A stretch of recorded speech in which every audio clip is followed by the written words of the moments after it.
So after the fall of the Berlin Wall and the subsequent end of the Cold War, many experts predicted that democracy would flourish and spread, and that Soviet authoritarianism was an aberration.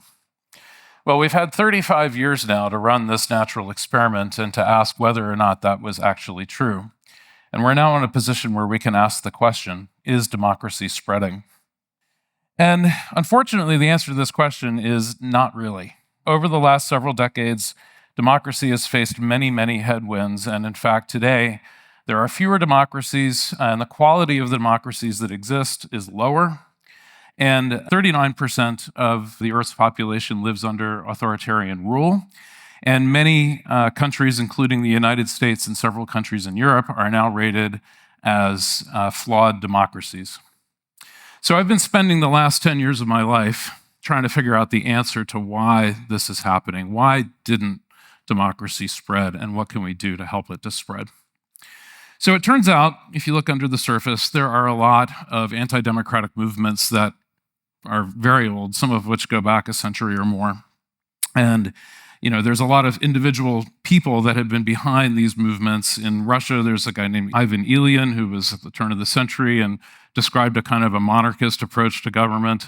Oswald Spengler, who wrote the book The Decline of the West, was a German mathematician and really called for a alliance between the extreme left and the extreme right to take over any kind of flourishing of democracy that might take place.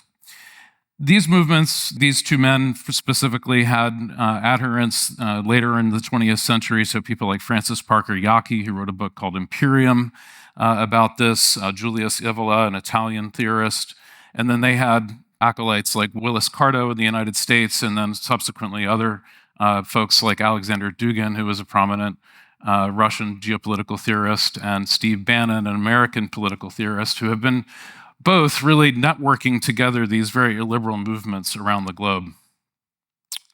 In addition to that, there's also another strain of kind of what you might call neo-reactionary, monarchist, network state. Sometimes people call this or libertarian exit. So this was started largely by a guy named Nick Land, who provided kind of a theoretical framework. He was a philosopher out of the UK. This work was picked up by Curtis Yarvin, another guy named Balaji Srinivasan, who launched the network state movement out of Silicon Valley, picked up on their works and kind of operationalized it along with another guy named Patrick Friedman. And then, of course, you're familiar probably with Peter Thiel and Elon Musk, who have applied money and other resources to help operationalize and fund these activities. Now, there's also some more esoteric ideas that many Westerners are just not familiar with at all, and this stuff was stuff that I had to learn from scratch and was a bit of a surprise to me. How many of you have ever heard of the noosphere? Okay, you're my friend though, so so almost nobody's heard of the noosphere, but a few of you have. This was kind of an obscure theory that was dreamed up by two scientists, one Vladimir Vernadsky, who was a Russian-Ukrainian scientist, and then also Pierre Teilhard de Chardin, who was a French-American theologian and scientist. And what they theorized was that the Earth would go through three phases. The first phase being the geosphere, which is just rocks and water and the elements, and then the biosphere, which would mark the emergence of life, so plants and animals, and then a third phase called the noosphere, which would mark the emergence of a collective consciousness or intelligence that would actually envelop the Earth physically, and it would be a perhaps tumultuous change, but it would be a signal point for a complete transition and transformation of the Earth and our inhabitants on Earth. So this idea became very influential in both the United States and in Russia, but particularly in Russia, and has become a big part of Russian culture. And in fact, today, Vladimir Putin's chief of staff is a guy named Anton Vaino, and his claim to fame is that he invented a nooscope to monitor our transition into the noosphere. It's a little crazy. Okay. So there's another esoteric tradition that underlies a lot of Russian policy right now, and you can trace this back to a Russian mystic and artist named Nicholas Roerich. And he basically took elements of theosophy and Gnosticism to develop a prophecy about the future organization of the world that was very similar to the noosphere concept. The only thing is that it would require anybody that doesn't go along with this plan to either be marginalized or eliminated. So it's kind of not great. But Mikhail Gorbachev, right around the same time that the Berlin Wall fell, was using the Raric idea, he called it, as the basis for perestroika and glasnost. And a lot of people don't know that, but these ideas very much underlie a lot of what's happening now with Vladimir Putin and Russia and Russia's policy towards the West. We see this also reflected in this doctrine called reflexive control.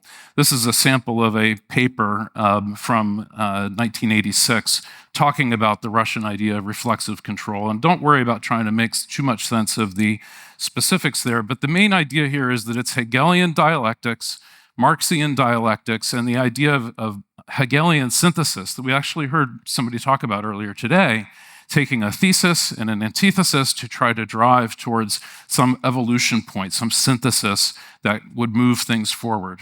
And this has been adopted as official policy by Russia towards the West for the last several decades. And what they kind of try to do is to pit an artificially constructed idea of the left against an artificially constructed idea of the right, and then drive towards some synthesis that produces a controlled output that gets them what they want out of the West. So a lot of the information warfare that we're seeing deployed against the West is being driven by this kind of a framework. And we see this displayed in a variety of different books and other materials that are out in the information environment. So on the left there, you see a book series called Project Russia, which was released in Russia between 2005 and 2010. And in it, they describe democracy as fundamentally decadent and that it is, not worthy of our support, and that voters don't have enough information or domain expertise to make decisions. So therefore, decisions should be made by strong leaders and an elite that is informed properly. This is clearly a way to try to undermine the West. It also calls for a complete financial crisis and meltdown so as to remove the hegemony of the US dollar. And we see this reflected in other works like Sergei Glaziev's book, The Last World War, The US to Move and Lose. And he's really the architect of this whole BRICS currency idea that you've probably heard about, trying to take on the dollar and dollar hegemony.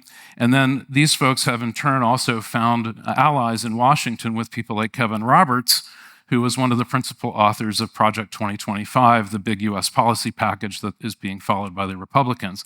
And they all call for a financial collapse and the end of dollar hegemony.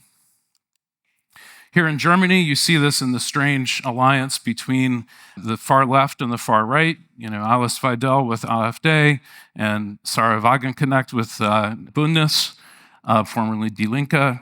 And you see them working together towards common cause a lot of time, and it's this sort of Hegelian synthesis trying to move things forward, but mostly to try to undermine democracy. And of course, we've seen just in the last few days that the German government has not been thrilled with the activities of AfD.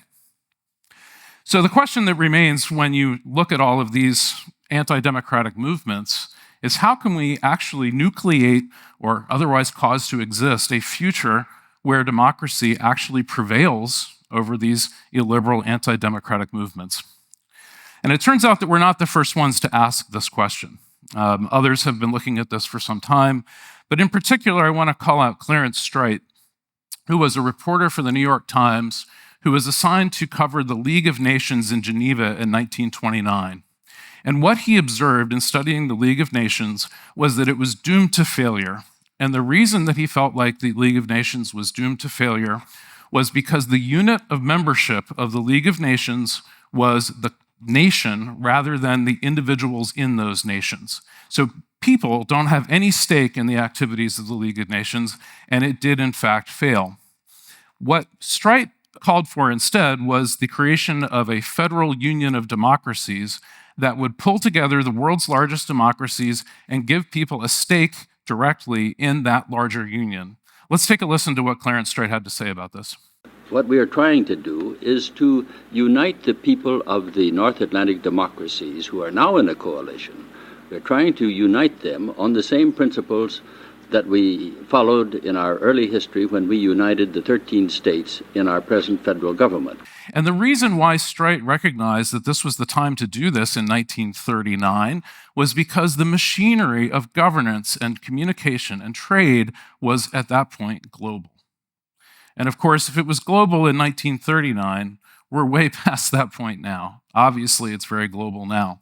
So, if this was a good idea then, it's a good idea now. And a lot of Clarence Streit's ideas were actually applied in the post-war era. Of course, Streit was trying to prevent the outbreak of World War II. That did not happen. Obviously, World War II did occur.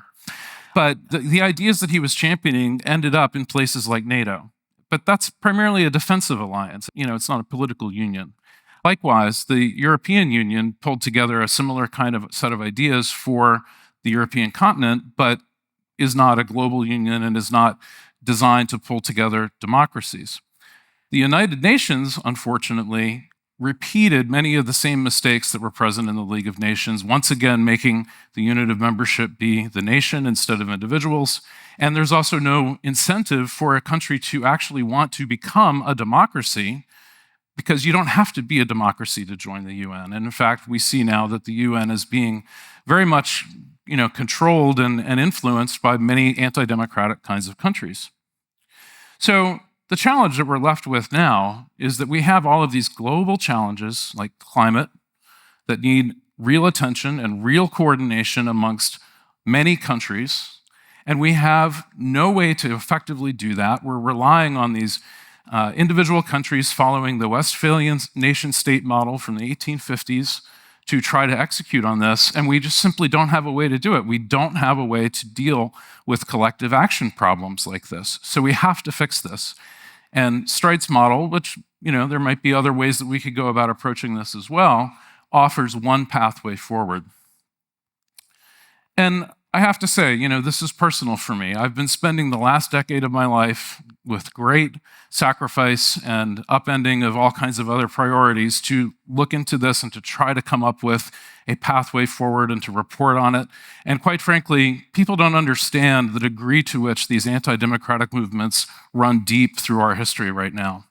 And we need to start to get a handle on this. My grandfather landed on Normandy in 1944 to try to ensure a democratic future for Europe and the world. And, we need to honor that sacrifice, and we need to sacrifice ourselves in order to try to find a solution here. So, if you look at this map of Starlink satellites, the machinery of our global communication right now is clearly global in scale, and it's being controlled by a man-child troll, Vladimir Putin collaborator, and Hitler.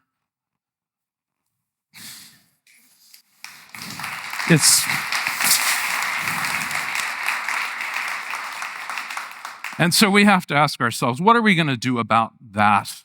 What are we going to do to bring our machinery of governance in line with our priorities and carry our democratic values into the 22nd century? Because if we don't start having this conversation now, and really it's a conversation that we last had seriously in 1945, then we aren't going to see democracy survive into the future. But we can start this conversation today, and we must. Thank you.